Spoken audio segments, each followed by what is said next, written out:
Thank you for joining us for CBN NewsWatch. I'm Ephraim Graham. It is an all-out manhunt in Europe as authorities seek the suspect in the Berlin Christmas market attack. Police are looking for a violent and armed man from Tunisia with ties to Islamic extremism. Mark Martin has the story. Authorities launched a massive manhunt for this man, 24-year-old Anis Amri of Tunisia, the suspect in Monday's truck attack at a crowded Christmas market in Berlin. 12 people lost their lives and nearly 50 were injured. ISIS has claimed responsibility.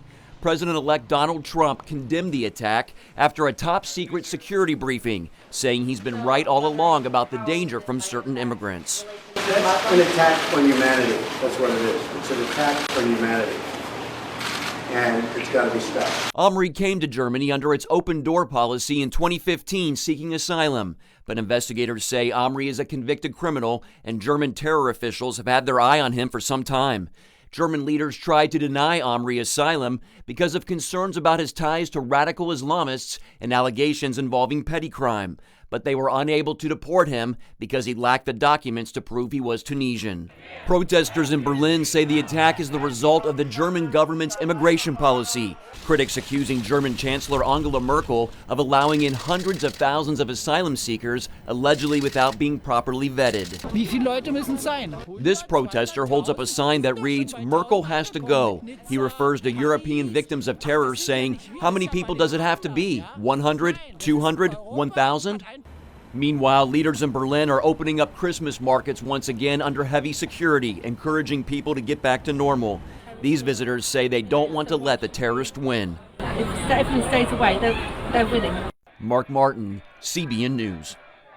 A House committee found the abortion industry may be illegally profiting off the sale of baby body parts. A select investigative panel released 15 criminal and regulatory referrals to federal, state, and local authorities Wednesday. The panel said they found evidence abortion clinics have sold fetal tissue and tried to cover it up. Chairperson Marsha Blackburn calls the findings disturbing and a misuse of power over vulnerable women. The referrals mark the end of a year-long probe into the abortion industry. North Carolina's special session at the General Assembly failed to repeal the state's controversial bathroom bill Wednesday. The bill required transgender people use the bathroom according to the sex listed on their birth certificate. Opponents call that rule, quote, discriminatory. The controversy led to several businesses pulling out of the state and may have cost outgoing Governor Pat McCrory his job. He called the special session when both sides agreed to work for a repeal, but the deal fell apart after the GOP added a 6-month moratorium on cities passing non-discrimination ordinances for LGBT people. The legislature had a chance to do the right thing for North Carolina, and they failed. We had a great opportunity, I think, to do some good work. The new governor will take office in North Carolina next year. An explosion went off outside the headquarters of a Christian lobbying group in Sydney, Australia, Wednesday. A man driving a van with gas cylinders set off the explosion, injuring himself and blowing out the building's windows. Police say the attack was not politically motivated, but the Australian Christian lobby says they've received death threats for supporting traditional marriage. The head of the group, Lyle Shelton, is skeptical and said at a news conference, "You don't just drive around the corner here at 10 o'clock at night, park a van loaded with gas cylinders, then detonate it, unless you're trying to send a message to the ACL." Police said they were investigating the explosion and the threats against that group. It is the old conflict this time of year. Should the standard greeting at stores and businesses be Merry Christmas or Happy Holidays? New polling shows Americans think about this conundrum and how opinions fall along party lines. Our Jennifer Wishon has the numbers now from Washington.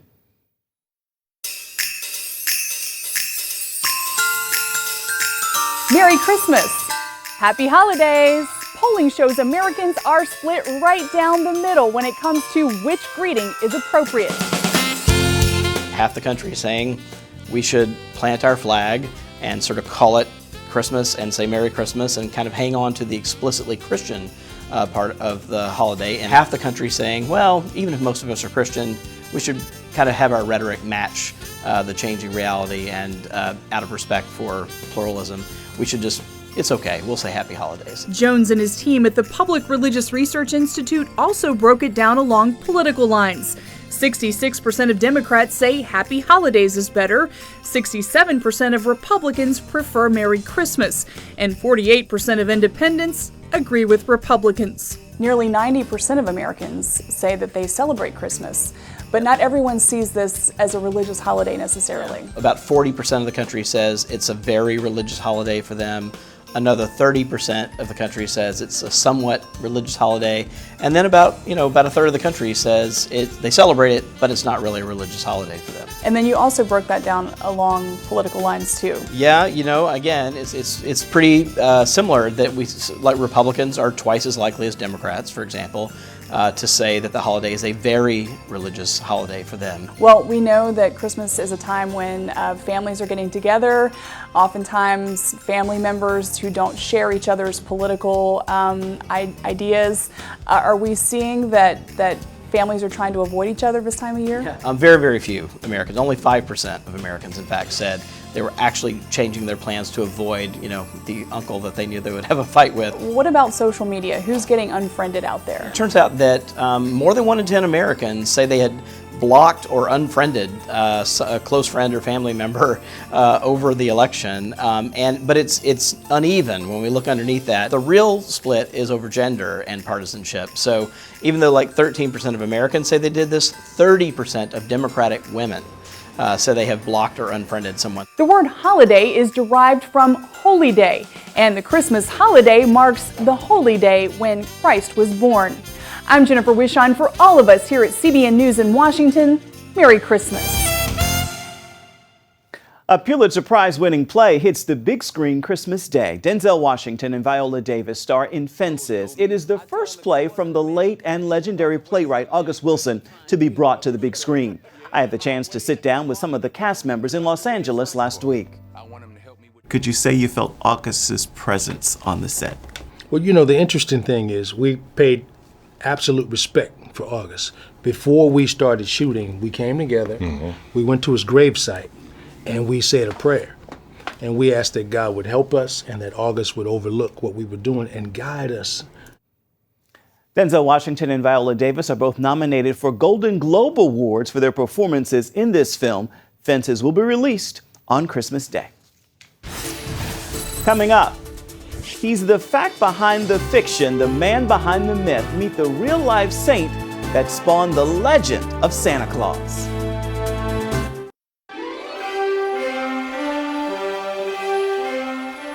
Santa Claus is a familiar character at this time of year, but some might not know that he's actually based on a Christian saint. Here's the backstory on jolly old Saint Nick. Christmas cookies left out for Santa, plus carrots for his reindeer. And the next morning, presents under the tree and stockings stuffed with goodies. For most Americans, this is Santa Claus. But the history and traditions surrounding the jolly old elf date back another 1,500 years. They take us to the Church of St. Nicholas in Myra, Turkey. Nicholas was born here around 280 AD. Growing up, he lived a pious life pursuing God. When his parents died during a plague, Nicholas was left with a huge inheritance. Instead of spending it on himself, he fed the hungry, clothed the naked, and helped those in debt to moneylenders. One of his acts of kindness gave us our tradition of hanging Christmas stockings. Legend has it that a father was about to be forced to marry off his daughters to pay his debts. Knowing the man couldn't pay the debts himself, Nicholas crept into the house while everyone was asleep and left 3 bags of gold. One is said to have fallen into a stocking drying by the fireplace. Nicholas was so generous with his wealth, he lived the life of a pauper and at times had nowhere to lay his head except the house of God. Seeing how much he sacrificed for others, the church elected Nicholas bishop over the region. But it wasn't an easy era for the church. One of the worst periods of Christian persecution came under the Emperor Diocletian. Now, Nicholas spent years in prison, oftentimes being tortured.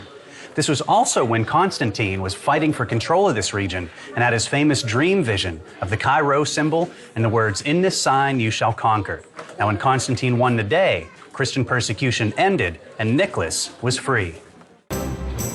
After his release, Nicholas resumed his position and was soon considered one of the top Christian leaders in the empire. He was one of more than 300 bishops on the Council of Nicaea, which created the Nicene Creed to help unify the church. As an outspoken follower of Christ, Nicholas continued to face death threats for the rest of his life, but he never stepped away from his faith. This is the very spot where Nicholas preached. Now his life, his ministry, and his death are all kind of encapsulated in his church. He died December 6, 343, and was entombed in a sarcophagus right around the corner.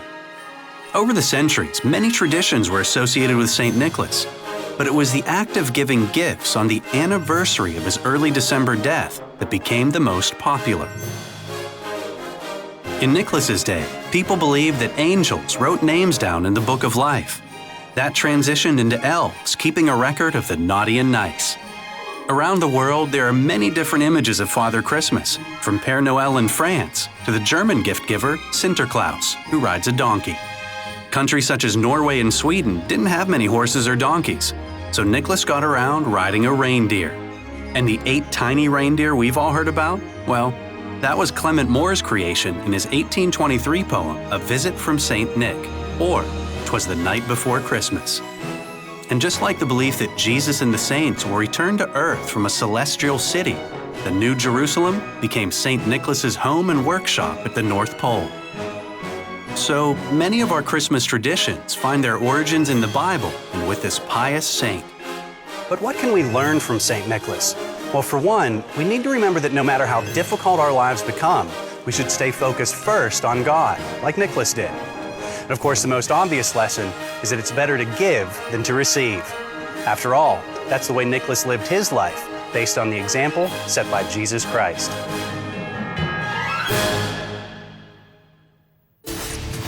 Up next, in the midst of war, a Christmas miracle brings peace and brotherhood to enemies.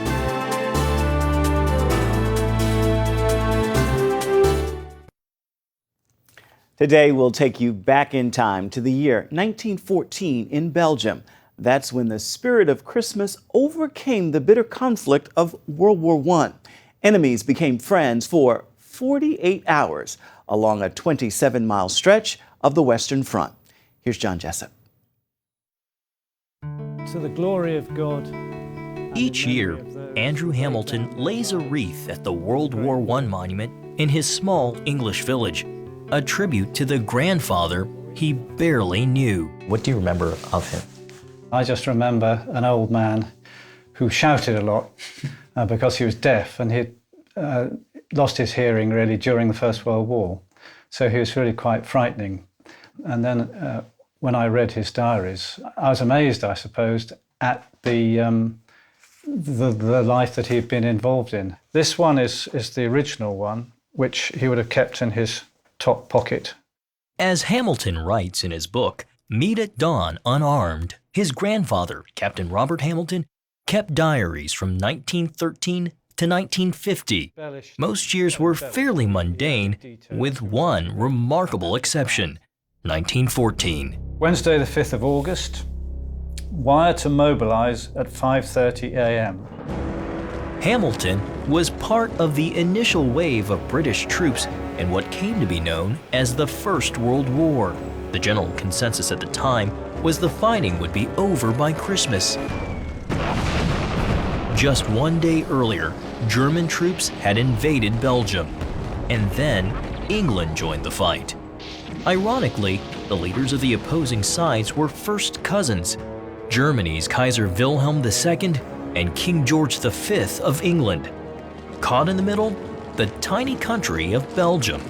This very provincial, rural area of Belgium was almost at the center of the world attention. I grew up listening to stories of elderly people in my village that had to do with the war. German troops cut a path of destruction through Belgium into France. Allied forces stopped them outside of Paris, pushing them back, but only so far. A stalemate ensued, with both sides digging in, literally. Trench warfare on the Western Front had begun. September the 18th, several men killed and wounded in the trenches by shell fire. This was, without exception, the most miserable night ever spent. I stood all night in water up to my ankles and the rain pouring down. This is one of the original trenches from more than 100 years ago. 2 parallel zigzagging lines built by the German and Allied forces stretching more than 450 miles. In some places, the opposing armies were only 50 yards apart. Both parties have dug in, and the cold is coming in. And so all of a sudden, the first enemy is not your opponent to the other side of the no man's land, but it's the cold. By the end of November, there were over 1.5 million casualties on the Western Front. As the stalemate continued, it became clear the war would not be over by Christmas. The outside world pushed for an official Christmas truce, including Pope Benedict IV, who asked that the guns may fall silent, at least upon the night the angels sang. British General Horace Smith-Dorrien, however, issued a directive forbidding fraternization, saying it destroys the offensive spirit in all ranks. December the 24th, we marched up to our trenches, a little downhearted to spend Christmas Day in them.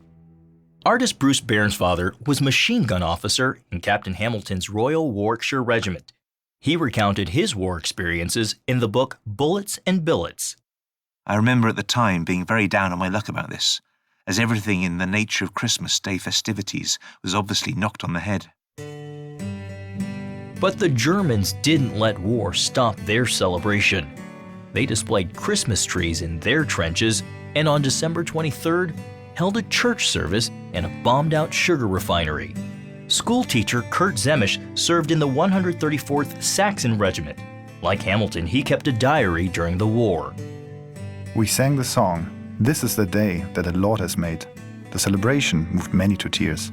I think Christmas in those days was much more an important festival in the German culture than it was in French or Belgian or Anglo-Saxon countries. I ordered my men that on Christmas Eve and on Christmas Day, no shots were to be fired from our side if it could be avoided. Then something extraordinary happened. No sooner had we settled into the trenches, we and the Brits tried to draw attention to each other.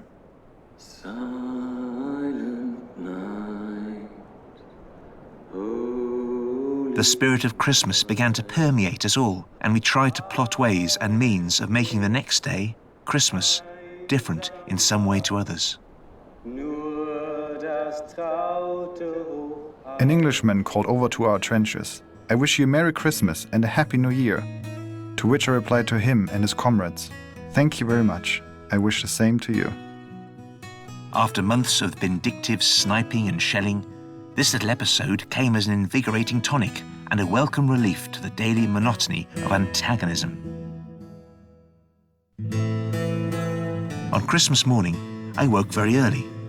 It was a perfect day, a beautiful, cloudless day. December the 25th, a day unique in the world's history. I met their officer and we arranged a local armistice for 48 hours. As far as I can gather, this effort of ours extended itself throughout the whole line as far as we could hear. It's Christmas time, the soldiers under his command have had a rotten time, and he was deeply Christian himself, so it was natural to allow it to happen. So started the Christmas celebration, the celebration of love, when enemies became friends for a short time. Here they were, the actual, practical soldiers of the German army. There was not an atom of hate on either side that day. Although fighting continued on most of the Western Front, the unauthorized truce extended along virtually all of the 27-mile length of the British line. Both sides helped bury their dead. They exchanged gifts like food, tobacco, and buttons, and in some sectors, they even played soccer in no man's land. It makes them happy because they feel human again. Whereas the industrial warfare often reduces them to cannon fodder, often reduces them to killing machines. This was all so beautiful, yet strange. I will never forget this Christmas celebration. The last I saw of this little affair was a vision of one of my machine gunners, who was a bit of an amateur hairdresser in civil life, cutting the unnaturally long hair of a docile German. A very Merry Christmas, and a most extraordinary one. But I doubled the sentries after midnight. There would be 3 more Christmases on the Western Front before the war came to an end, but nothing quite like this would ever happen again. Sir Arthur Conan Doyle later described it as one human episode amid all the atrocities which have stained the memory of the war. John Jessup, CBN News, reporting in Flanders, Belgium. And stay with us. We're coming right back. And finally, Israeli Prime Minister Benjamin Netanyahu sent holiday greetings to the world's Christians. Netanyahu spoke from the courtyard of the International Christian Embassy, Jerusalem, a Christian Zionist group where he earlier met with evangelical leaders. In a message on his YouTube channel, Netanyahu said he was proud of the relations between Israel and its Christian brothers and sisters. It moves us deeply to have this bond with you, because we all know that this land of Israel is the land of our common heritage. And I'm proud of the fact that in Israel, this is the one place in the Middle East that the Christian community not only survives, but thrives. And it's no accident. It's because of our commitment to religious freedom. It's because of our embrace of our heritage. It's because of our embrace of our common future. Merry Christmas. Happy New Year. Netanyahu invited Christians to come and visit Israel. That is going to do it for this edition of CBN NewsWatch. You can find more of our exclusive coverage of the issues you care most about at cbnnews.com. We'd love to hear what you think about the stories you've seen here today. You can do that on Facebook, Instagram, and Twitter. Hope you'll join us again right here next time. Have a great day, everybody.